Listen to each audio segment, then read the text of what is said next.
Tahukah saya dibawa ke neraka karena dosa siapa? Bukan karena dosa saya sudah diampuni.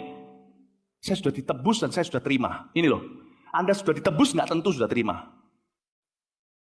Saya sudah ditebus, saya sudah terima. Saya ke neraka bukan karena dosa saya ke neraka karena dosamu.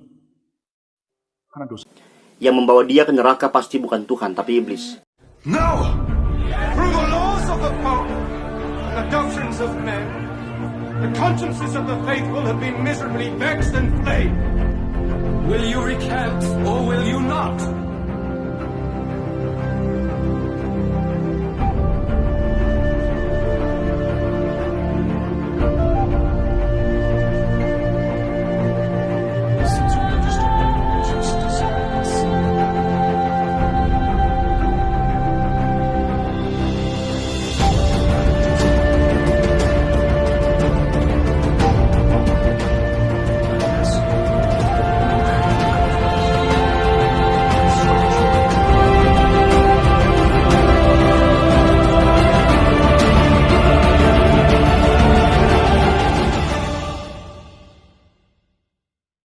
Nah, saudara, jadi salib Kristus belum cukup untuk membebaskan kamu dari api neraka. Tapi masih butuh orang ini untuk membuat kamu bebas dari api neraka. Kamu setuju? Begini saudara, video itu adalah cuplikan dari Trip to Hell miliknya. Saudara, para hater saya yang juga adalah pengikut pendeta superpower ini mungkin akan bilang, jangan ambil video sepotong-sepotong, harus dengar semuanya. Memang sih, kita harus dengar semuanya. Silakan dengar semuanya. Tapi kalau video aslinya yang berdurasi 1 jam lebih itu saya taruh di video saya, kalian mungkin gak bakal nonton video saya karena terlalu panjang, ya kan? Jadi cukuplah aku ambil bagian itu. Bagian itu cukup untuk mewakili seluruh pesannya tentang alasan kenapa dia ke neraka. Konteksnya itu, ya kan? Nah, jadi saudara, orang ini ke neraka karena dosamu. Dia dikirim Tuhan ke neraka supaya dia akan melihat bagaimana neraka itu. Dia akan balik ke dunia dan dia akan memberitakan Injil tentang neraka. Ya, jadi gimana ya? Apakah Alkitab kurang jelas memberitakan tentang neraka sampai orang ini perlu dipakai Tuhan ya untuk menunjukkan kepada kita neraka? What the? Dan katanya dia ke neraka karena dosamu katanya. What? Lu nggak punya dosa gitu? Nah, saudara, jadi gimana ya? Jadi orang-orang akan terhakimi oleh dosa-dosa yang masih dilakukan, ya, yang mungkin masih terikat sekalipun sudah Kristen. Kalau masih dosa, masih punya kalau masih berbuat dosa berarti masih punya kemungkinan masuk neraka gitu, saudara. Sekalipun sudah percaya Yesus. Jadi secara tidak langsung ketika mendengar semua videonya, semua dari isi dari videonya itu, kita akan menemukan kesan bahwa dia itu lebih suci dari kita, ya. Dia lebih suci dari orang-orang lain yang mendengar khotbahnya, which is dia sudah tidak lagi berbuat dosa. Atau mungkin dia gimana ya, dia itu mungkin spesial banget gitu ya, manusia yang lain daripada yang lain gitu.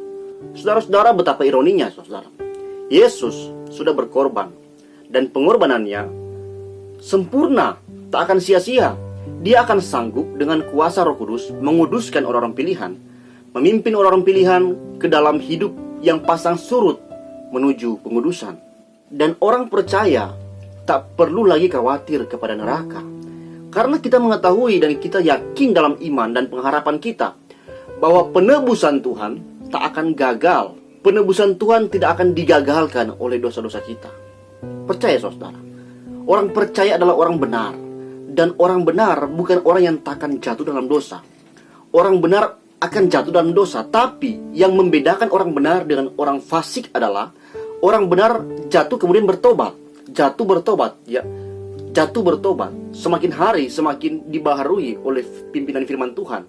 Sedangkan orang fasik jatuh kemudian tergeletak dan tak akan bangkit lagi. Dan kita mengetahui bahwa orang pilihan ditebus dan dibenarkan dan dikuduskan. Ditebus, dibenarkan, dikuduskan. 1 Petrus 1:2 mengatakan, yaitu orang-orang yang dipilih sesuai dengan rencana Allah Bapa kita, dan yang dikuduskan oleh Roh supaya taat kepada Yesus Kristus dan menerima percikan darahnya. Paulus juga mengkonfirmasinya dalam Roma 8:30. Dan mereka yang ditentukannya dari semula, mereka itu juga dipanggilnya. Dan mereka yang dipanggilnya, mereka itu juga dibenarkannya. Dan mereka yang dibenarkannya, mereka itu juga dimuliakannya. Nah saudara, jadi orang yang sudah percaya pada Kristus tak perlu lagi ditakuti dengan neraka. Hanya perlu terus diajarkan tentang apa itu kerajaan Allah dan bagaimana hidup dalam kerajaan Allah. Karena orang yang percaya pada Kristus, orang yang beriman pada Yesus, telah ada dalam kerajaan Allah karena menjadikan Kristus sebagai Raja. Jadi, menakut-nakuti orang percaya dengan neraka bukanlah hal yang sesuai dengan Alkitab. Bahkan itu adalah hal yang konyol, saudara. Anda seperti menakuti laut pada orang yang sudah tahu berenang. Neraka bisa dikotbahkan dengan dua penekanan. Yang pertama, bagi mereka yang belum percaya pada Kristus. Yang kedua, bagi mereka yang akan murtad dari Kristus. Tidak ada penekanan masih berbuat dosa.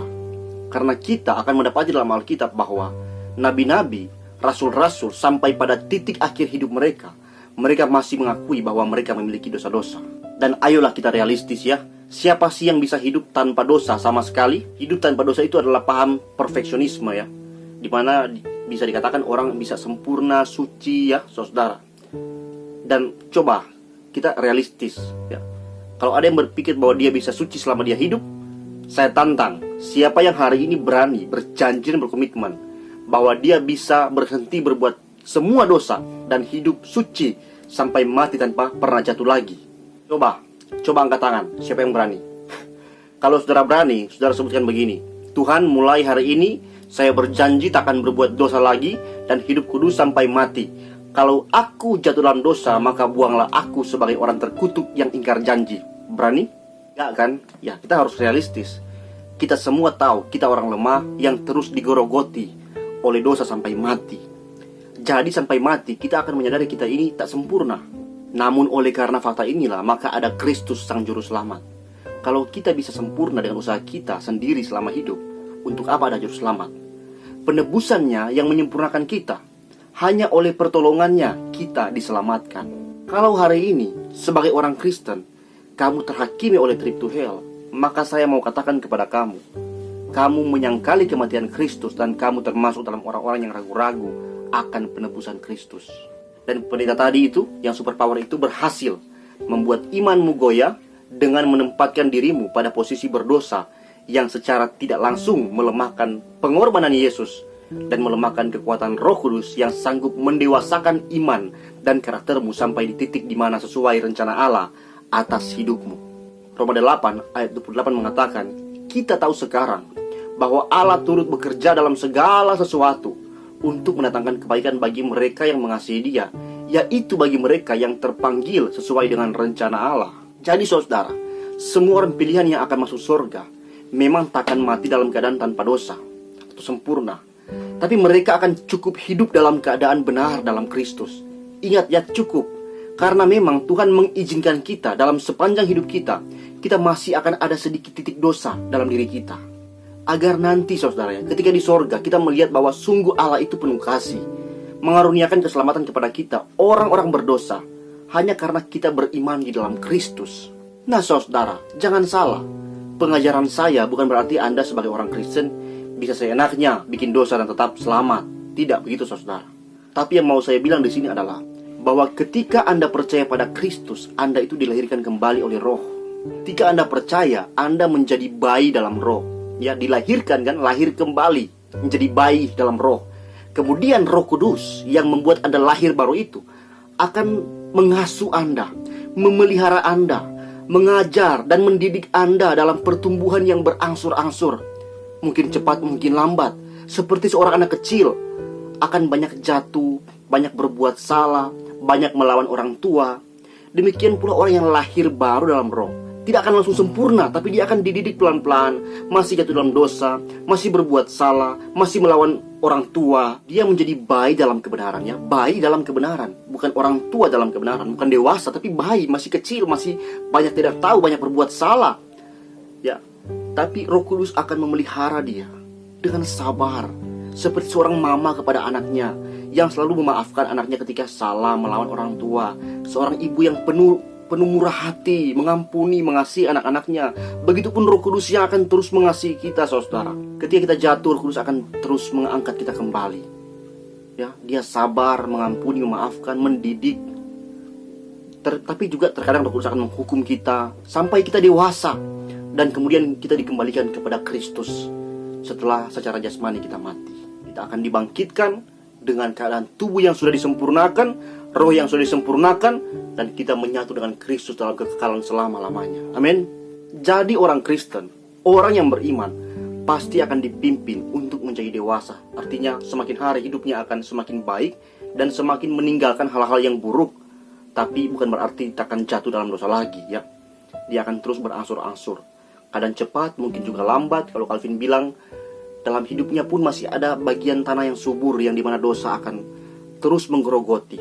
Tapi ini yang membuat kita akan menyadari bahwa kita ini orang yang tak layak, tapi Kristus dengan darahnya yang melayakkan kita hidup bersama dengan dia. Jadi saudara, apakah Anda percaya pada Kristus? Jika Anda percaya pada Kristus, maka jangan lagi mau percaya kepada kesaksian trip to hell yang sampah itu. Yang membawa dia ke neraka pasti bukan Tuhan, tapi iblis. Karena Tuhan tak akan menakuti orang-orang pilihan dengan neraka lagi. Tidak. Dia sudah menebus mereka, dia akan menyelamatkan mereka, dia menjamin keselamatan yang dia berikan tak akan pernah hilang. Oleh apapun, bahkan oleh dosa-dosa Anda sekalipun. Oke? Sekian dari saya, Patrick Smith, and until next time, God bless you.